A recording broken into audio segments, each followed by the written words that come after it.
got the pro doing the work that I would absolutely mess up. It's a great call for many reasons. Many reasons.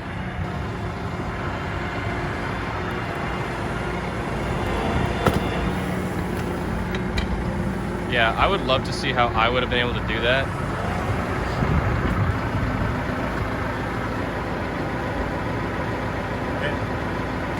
That still looks a little low.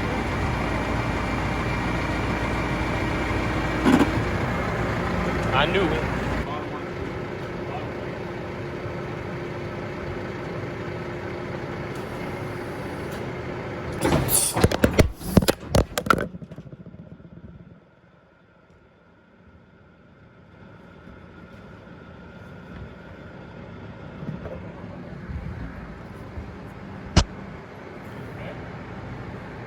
It's good. Jesus. This dude almost broke my phone. I had it for a day. So yeah, we're basically just moving a bunch of equipment out of the barn, basically. Putting them into the storage barn over there. So, it's literally, that's all we're doing. It's pretty exciting. Red, is it exciting? Yeah, he thinks so. So yeah, this is basically just our storage barn that we use for, you know, storage. A lot of people rent out this place during the winter, so then we keep a bunch of our machines in here, and then, like I said, taking all that stuff out of the barn, just to store in here because we're not using it yet. Also, we need to get hay in there and stuff like that, so yeah.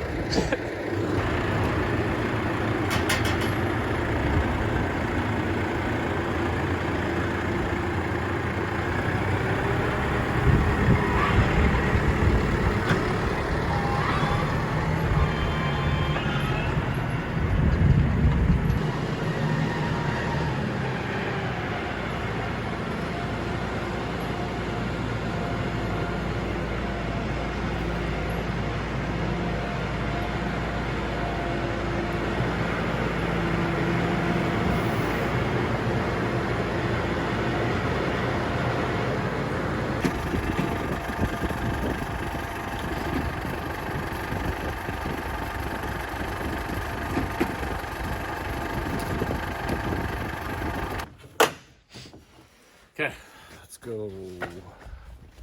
That's there, that's milky dough. That needs to be changed. I don't like that that's milky.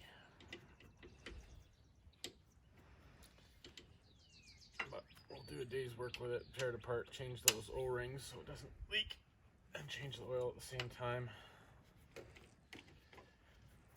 Kuhn stuff's well built, it's nice stuff, I like it. Just for clarification. Huh? So just for clarification, when you said Kuhn, I just went on the name? Yeah. What did you say? I like this Kuhn stuff. It's built very well. Alright, let's Alright, so right here in our one 17-acre field that we're gonna put to hay this year. And last winter we bale grazed out here with round bales for the beef cattle. So we're gonna try and I'm gonna try rototilling up where the bales were sitting before we're gonna run a tillage tool over this called a Lemkin, which is a vertical tillage tool to prep the seed bed for hay. So I'll just show you what we got going on here.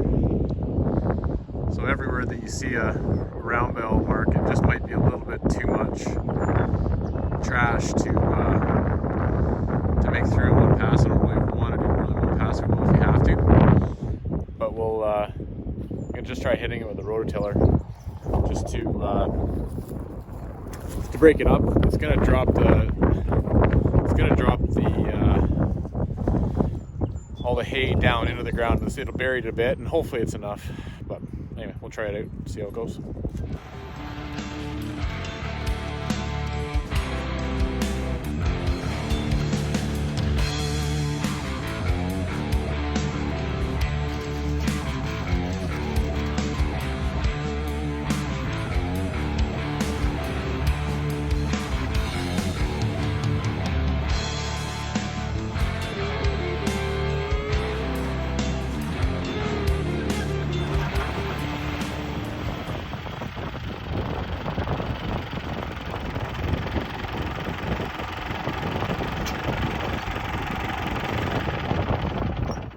So we're just gonna tell you what's going on. The wind was a little bit too much, couldn't hear any of the audio.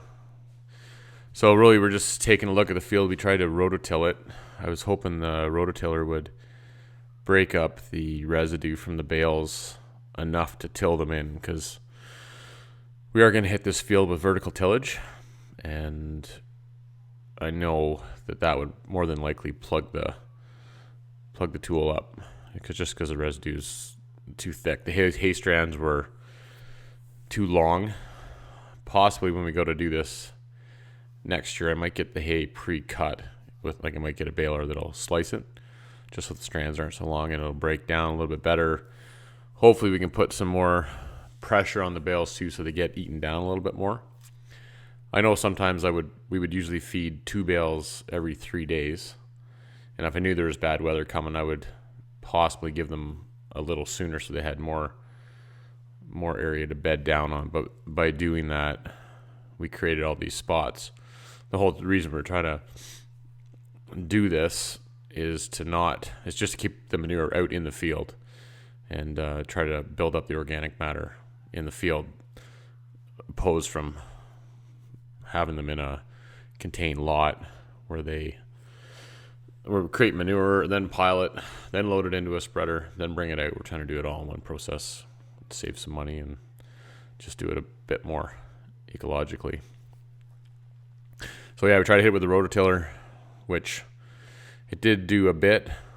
I was hoping it would turn it down a bit and chop it a little bit, but it didn't do enough. So we're going to try running the chisel plow, just like we have a 6-shank ripper we can use. Try pulling through with that just to try to integrate the residue down into the soil. So we'll see how that goes. But yeah, we tried it with a rototiller, and it just wasn't enough. It was actually just pulling it up. I'm guessing just because the strands are too long, it just couldn't cope with it. It's just too much residue. So yeah, that's what we were doing. Alright, so our plans kind of changed. We were originally going to spread around that hay so that we could ready to plant, but we're actually going to backfill. Well, we're in the process of backfilling this field, because we had to lay down a bunch of pipes to drain into this creek here, because there was a lot of swampy spots in the field there, and we want to be able to plant hay here. So